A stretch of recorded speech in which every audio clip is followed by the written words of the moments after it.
ഒരു കുട്ടി ചോദിച്ചു, യാ റസൂലല്ലാഹ്, എന്റെ ഉപ്പയുടെ മുഖത്ത് 100 പ്രാവശ്യം നോക്കിയാലോ? ഉടനെ തന്നെ മറുപടി, 100 ഹജ്ജ, 100 ഹജ്ജ് ചെയ്ത പ്രതിഫലമാണ്. നമ്മൾ ചില്ലറക്കാരാണ്. മാതാപിതാക്കളുടെ മുഖത്ത് 100 പ്രാവശ്യം നോക്കിയാൽ 100 ഹജ്ജ് ചെയ്ത പ്രതിഫലം. അതാണ് ഉമ്മ, അതാണ് ഉപ്പ. നിങ്ങൾ ആലോചിച്ച് നോക്കൂ.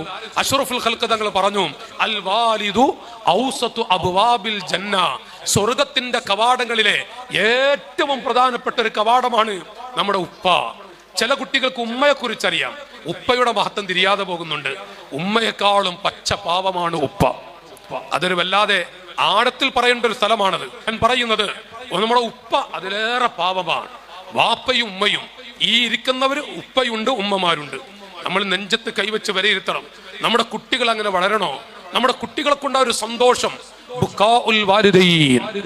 ഏതെങ്കിലും ഒരു കുട്ടിയുടെ വാക്കുകൊണ്ടോ പ്രവൃത്തി കൊണ്ടോ ഒരു ഉമ്മ കരഞ്ഞാൽ ആ കരച്ചിലിന്റെ ഗൗരവം, അതിന്റെ ഭവിഷ്യത്ത് ദീൻ പഠിപ്പിക്കുന്നുണ്ട്. എത്ര വൃത്തികെട്ടൊരു വാക്ക് പറഞ്ഞാലും പ്രവർത്തിച്ചാലും അതിന്റെ മുകളിൽ ഒരു വൃത്തികേടുണ്ട്. നേരെ മറിച്ച്, ഏതെങ്കിലും